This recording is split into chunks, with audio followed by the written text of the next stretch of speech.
The lore of secret bars. Every city claims to have them, and every city will tell you that theirs is the best. Most larger places will lay claim to having quite a few. I am, of course, speaking of secret bars, or, in some cases, secret clubs. They generally fall under a simple concept: a bar with no name out front, where a secret password is required to get in. This is what started my obsession and may have cost me my soul. The year was 2001. I had turned 21 earlier that year and had already done up all the new freedoms that come with that age. I had done bars, strip clubs, casinos, you name it. At first it was so cool because for years I had felt like a kid, like some wet behind the ears idiot that the rest of the world sort of just patted on the head. Even after turning 21, things remained annoying. People would hear that I was 21 and treat me not like an adult, but as a new adult, like a grown-up that still needed grown-ups. I was annoyed. I worked downtown in a dreary office job, inputting data. The nice thing about it were my hours, 3 p.m. to 11 p.m. For a single guy in his early 20s, it was perfect. I got to sleep in every day, and I would get off of work just in time to take the quick walk from the New Orleans Central Business District, cross over Canal Street, and bam, I was in the French Quarter, land of booze and women. Lots of fun times were spent down there. But, as I said, even that began to get boring. Really boring, so I began to research secret bars. I found a few right away, and most of them were just as boring as the regular bars. One in particular, called Mythic, was located up a narrow stairwell, accessible only through a tiny door located under the bar downstairs. Once I got up there, though, it was just another bar. The clientele was a bit more pretentious. Most of them thought they were the second coming of Lestat, but in the end, it was the same thing. A bar, drinks, people, and usually crappy music. I remember one night I was at home in my tiny apartment, using Metacrawler. Remember, this was 2001, and searching for more secrets in my city that I was now old enough to exploit. I kept finding links to the same boring places I always went to. Then my email binged, or I should say, announced, "You've got mail." I clicked open my email and saw the heading for the message read, "Secret Bar." Now, I was sure if I had asked anyone on my AOL buddy list for help, and I didn't recognize the sender. I figured maybe I was in a chat room one night and asked around, but I figured it was worth a check. The email was simple and short and read something like this: Secret New Orleans Bar. Looking for a journey, not afraid of hell, not too shy for heaven? Then come visit us. Be in Jackson Square tonight at 2 a.m. Wear a black shirt and gray pants and have a cup of coffee in your hand. Seat yourself in the third bench. This is your only invitation. Miss it, and you will never be invited again. P.S. Come alone. Tell no one. That was the end of the email. I was lucky that my job required me to wear a suit because it just so happened that I had a pair of gray slacks. I pulled on a black t-shirt and realized that I actually looked pretty good. I figured this could be a prank, but even if it was, even if it turned out to be nothing, I would go out and have a few drinks anyway. Maybe even get laid. I didn't have to go into work the next day, so this night could turn out to be fun anyways. However, I may have been a bored, idiotic 21-year-old, but I wasn't totally stupid. This could also be a trick, a trap, or something worse. So I called my best friend Mike up. I told him that I was going out with some strangers from work and that I wasn't sure about them. I told him that I would call him by 4 a.m., and if I didn't, for him to call and check up on me. I told him I would be in the quarter. Mike had to be up for work at 4 a.m., so it wouldn't put him out of his way to call me when he got up. I left my apartment at around 1:30 a.m. I only lived about 15 minutes from downtown, but I figured I would make sure I was on time. By 1:55 a.m., I was sitting in the third bench in Jackson Square, sipping my coffee and waiting. JODIE. At 2 a.m., the cathedral bells rang out twice, and I received a tap on the shoulder. A gorgeous woman was sitting next to me, and I thought to myself, this is too cliché to be real. To me, she seemed like a walking cliche for a hidden bar.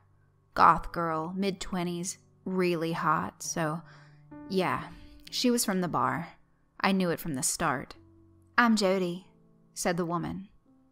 "Well, at least you're not Raven or Death or Lilith or some other stereotypical goth name," I replied, but I did so with a smile. She returned my smile with one of her own. "Nope, always been JODIE. And you must be Kurt, right?" She knew my name. Very cool. Of course, my name was on my AOL profile where the email was sent, so if this was her attempt at a cool trick, I was one step ahead. "Yes, Kurt, that's me. I guess you're here to show me to the secret bar," I asked. "Only if you're ready to journey to hell, or heaven, depending on your tastes. We like to consider this to be the first back-out point for new clients. You can decline the invitation now and go home, or to some other bar, or wherever you'd like. Only be warned that no other invitation will ever come to you again." I considered this and decided it was already after 2 a.m. I was out, dressed and full of coffee. I wanted to see this place. "Lead on, Miss JODIE," I replied. She stood up and began to walk ahead of me, at a rapid pace, I might add. We walked in silence for some time, weaving deep into the quarter, past Bourbon Street, past all the loud and drunk tourists, past the warm and safe lights, the cop cars, the music from the bars. Before long, we were in the dark part of the quarter, mostly residential, and very few people were on the streets this way. She suddenly stopped and walked up the stoop to a private residence. She fiddled with the keys, opened the door, and gestured for me to enter. "Wait, is this someone's house?" I asked. "This is the house where the dead scream in silence, where the walls rot, where pain becomes pleasure, where pleasure becomes death. This is the house of Din, he who dwells on the Black Star. Enter." I thought this was the coolest pitch for a bar I had ever heard. I figured it was rehearsed, but she said that whole little phrase with a lot of conviction. I had no idea who Den was, and I certainly didn't know about black stars, but I did have a desire to push on. She walked me into the house, which was empty. No furniture, no nothing. Now, French Quarter real estate isn't cheap, so if this place was a renting house just to serve as the cover for a bar, they clearly took themselves seriously. This might not be so boring after all. What happened next was strange. She turned me towards a small hallway with an elevator. Now, I know that some houses back in the day had elevators. However, this one only appeared to go down. New Orleans isn't exactly known for having basements, especially in homes. As I went to step in, she stopped me once more. "This is your second back-out chance. Same as before, you can turn around and leave. No harm, no foul." "Push the button," I replied, pointing at the down button, and stepped in. The elevator ride felt long, really long. At first, I was thinking that this was impossible. No one builds down in this city. Hell, we even have to bury our dead above the ground. As far as I could see, though, we were going down. This was one of those older elevators with just the metal grate door. I could see wood and metal going past us, and this eventually gave way to stone. I was about to question this when it occurred to me. "Cool trick," I said. "Trick?" JODIE asked. "Yeah, the elevator is rumbling in place while a rolling graphic goes by outside to look like we're going down, right? Because while I am no expert on elevators, I would say that we'd have to be at least 20 stories below the city right now, and I know that just isn't possible."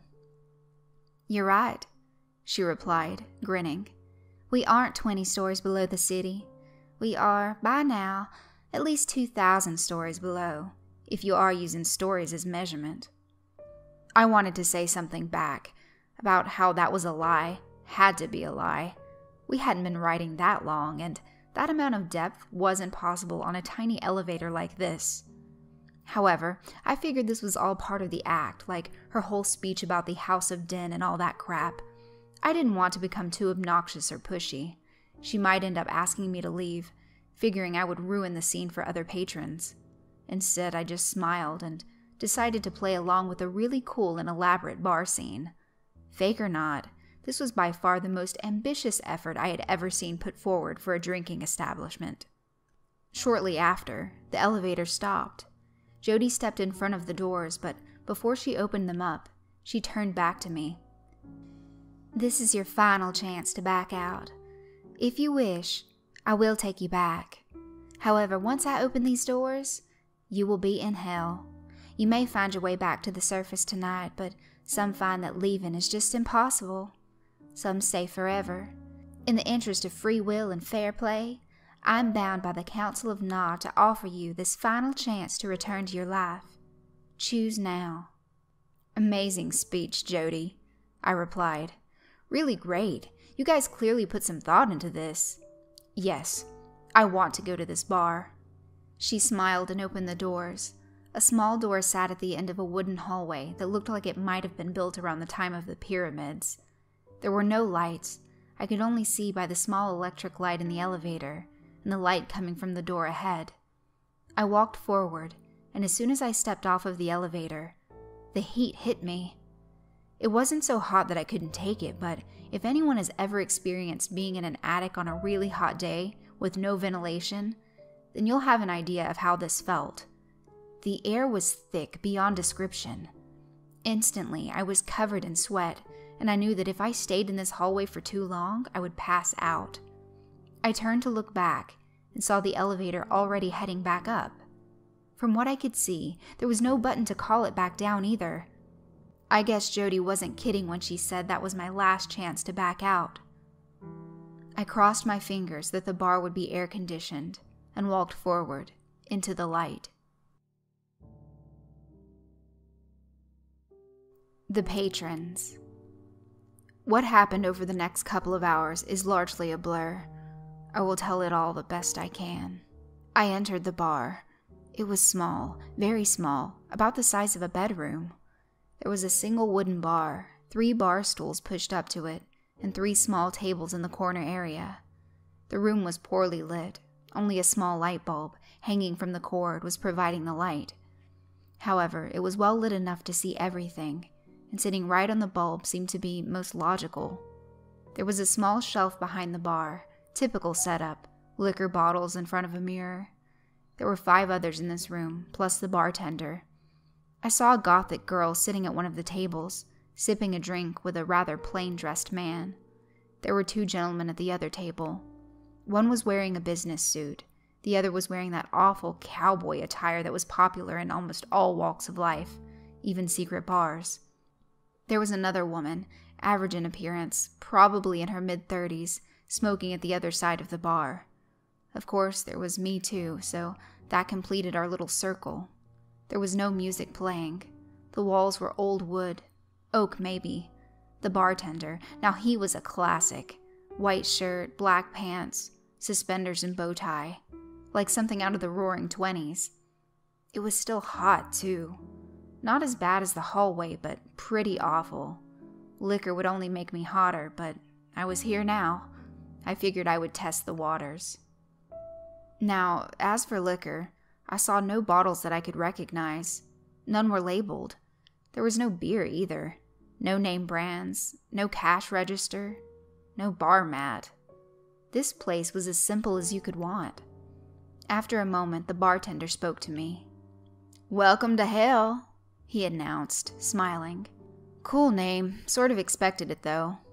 I tried not to sound rude or pretentious. They had put on a great show tonight, but calling the place hell? Really? Too predictable. "Well, it translates differently in lots of places. Hell is just the way you know it. Shall I call it something else?"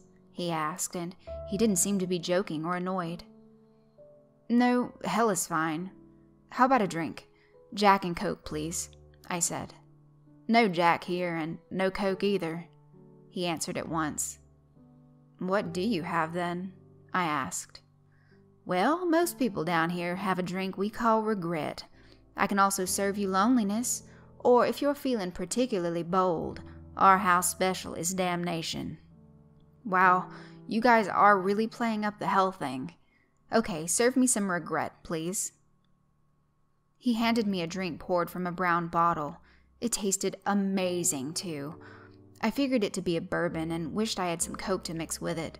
Apparently there was no ice here. I chuckled. Of course not. Ice in hell? What am I thinking? The drink was tasty, though, and the buzz hit me quick. I ordered up a loneliness and began to look around at my fellow patrons. None of them seemed to even notice me. The goth girl was cute, though, so I picked up my drink and decided to walk over to her, when suddenly the woman sitting at the bar began to whimper. "I'm so thirsty. Can I please have some water?" She seemed to be pleading this to the bartender. "No, ma'am," he replied with that same stupid grin. "No water in hell, not even a small amount. Have another cigarette, though. Wash it down with some hard liquor." "No more smoking. My mouth is too dry. No more liquor. Water, please," she continued, and to me, it began to sound a lot like begging. Instead of handing her water, he held out an unlit cigarette. It was then that I noticed the overflowing ashtray, the size of a damned punch bowl, sitting next to her. It was full of butts.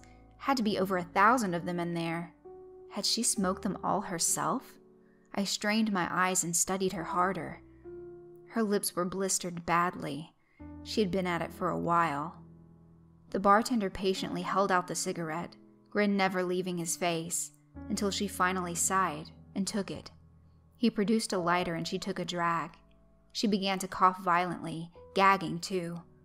I decided to chime in. "Hey man, she doesn't look so hot, and I really don't think she needs another smoke.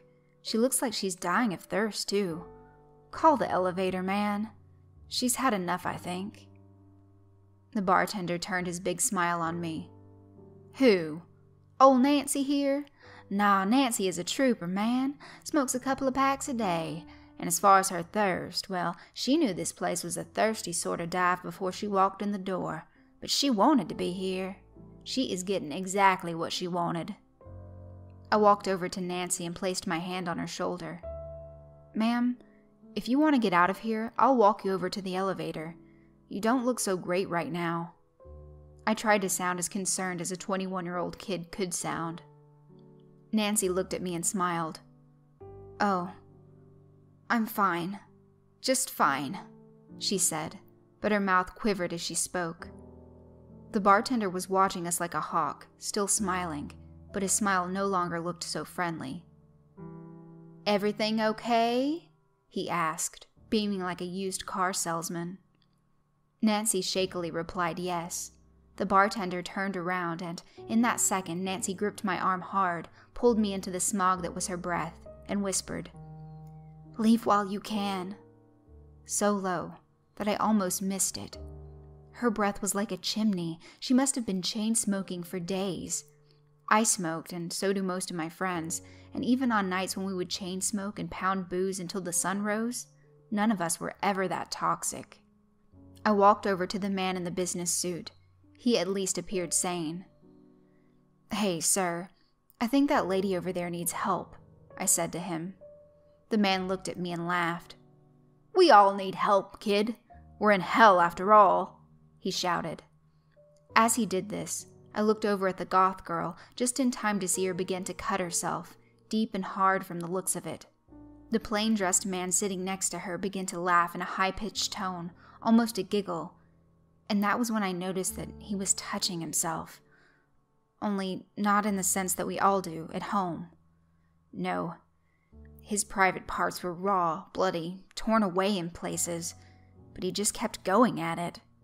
"Stop that! Look at what you're doing to yourselves!" I screamed at them. They looked at me, and I noticed that the girl was crying, but also smiling.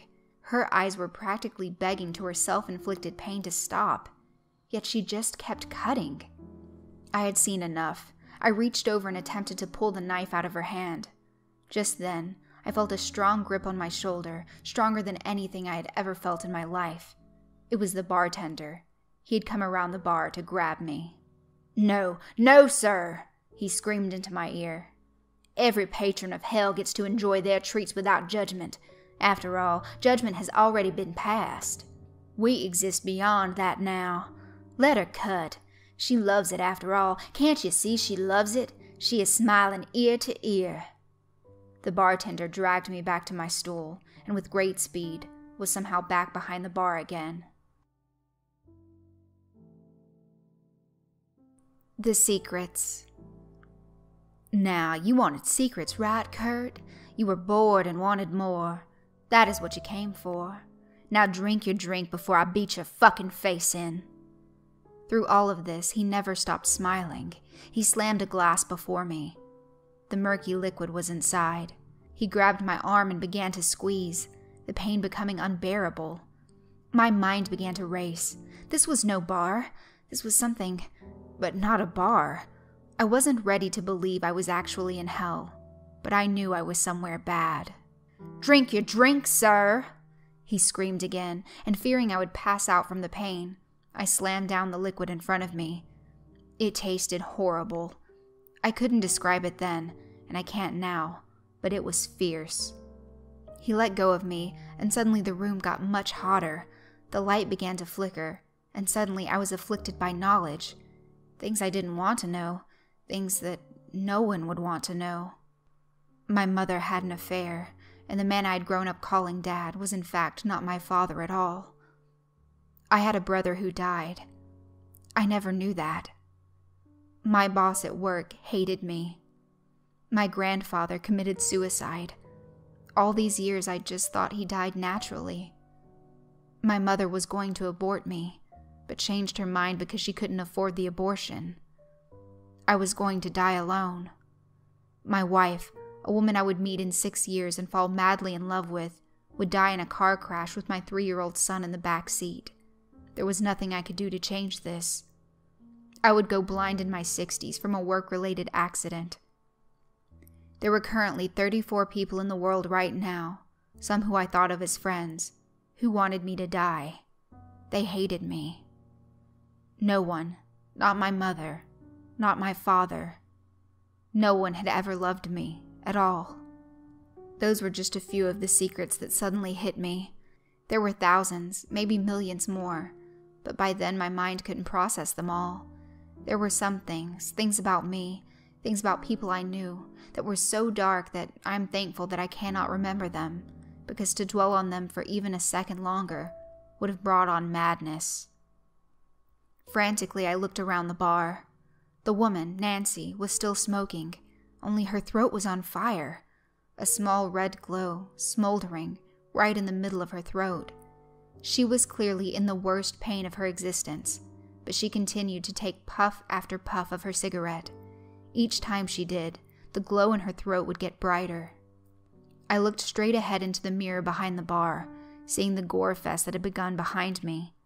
However, what took my attention was the small, black figure standing directly to my right. It was maybe 5 feet tall. Its skin was jet black. The only thing that stood out was its eyes. They were human eyes, but bright, not glowing, just bright enough to stand out from the onyx of its face. It had small horns on its head. It had very white, very sharp teeth. Somehow, I knew this was Din, and I was in his house. I looked towards the door, but it was gone. The heat continued to get worse. The secrets were still popping in my mind, each worse than the one before. Entire dimensions of my soul were being revealed to me, all of it horrible. Just then, my cell phone rang. The ringtone, something from my world, something from up above. It grabbed my attention, and in that moment, the secret slowed down a bit. I looked down. It was 4 a.m. Mike was calling to check up on me. His name, Mike. Yes, I have a friend named Mike, my best friend. The more I focused on things that were real, the more stable things became around me. The secrets were almost stopping now. The macabre scene around me was slowing down too. Nancy was back to just smoking again. The goth girl wasn't cutting. The sinister face of Din. It had also retreated just a bit. Mike, my oldest friend. Yes, we grew up together. We rode our bikes together. We had sleepovers, pizza parties. And the more I focused on the real world, if I could just The door was back. I bolted for it. "Stop! You had your chance to back out," screamed the bartender, and I looked back just in time to see him leap over the bar behind me. I shot through the doors and back into the tiny, impossibly hot hallway. The bartender burst through the doors, and I did the only thing I could think of. If thinking about the real world weakened this place, then perhaps a real link to the real world would break it. I hit answer on my cell phone, and the voice of my best friend, who was calling from the safety of his apartment, greeted my ears. I could even hear music in the background, real music. "Mike, call the cops. I am in real trouble here," I screamed into the phone. "What? I can barely hear you, man. Your connection sucks," he answered. The bartender was still coming, still grinning. I had one last idea. I pushed speaker. Mike's voice, a product of the living world, owned by someone who had not made a deal to enter some level of hell, flooded the hallway.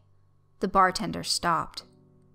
"He is not allowed to know of this place, to have any contact without being invited, even voice contact. It violates the Council of Nod." That was when the final blow to the bar from hell was delivered. I heard Mike, in his sleepy yet concerned voice, say, "What is the Council of Nod?" Contact had been made. Whatever rules governed this place had been broken. Suddenly, the elevator came down. The bartender, still smiling, looked down at me. "Sorry, sir, but you have violated the rules. You are no longer welcome at this bar. Please leave." JODIE was standing in the elevator. I stood up and climbed in. The effects of the drink I consumed were gone. No more secrets. My phone had died. I guess calling from hell drains a battery. However, the effects were enough. We rode up in silence. When we reached the surface, JODIE walked me out of the house, onto the stoop. Then she spoke. "You may think you won tonight, but you didn't. You had a chance to ride this elevator up, as well as down. Your heart wanted secrets instead of happiness, though, so it went down. You could have gone up, and everything you could have ever possibly desired would have been yours. So go on, feel proud. We like proud mortals because the proud ones always find their way back to hell." "Fuck you, JODIE," I replied, but did so as I was walking away. I didn't want to tempt these people any more than I had. The aftermath. When I got home that night, I remembered almost all of the secrets. Over the years, they have slipped away. Slowly at first, then, like a dream, I would wake up and more would be lost. I wrote down the ones that I listed here because I didn't want to forget them all. However, when I read them now, they don't seem like secrets anymore, just like weird lies. Of course, I called the police the very next day. I wanted to help those people down there. I had to dress up the story just a bit. I told the cops that I was led there by JODIE after meeting her in the corridor. I left out the part about the place possibly being a level of hell, and simply described it as a basement where people were being tortured. The cops got a warrant and went in. The house was empty, as I said it was. However, there was no elevator found. The cops said there was a large closet area that appears to have had an elevator at one time, but it was long gone now. The house itself was still on the market. It had no owner. For a few years, I would go down to Jackson Square around 2 a.m., hoping to catch JODIE luring in another victim. However, I never saw her again.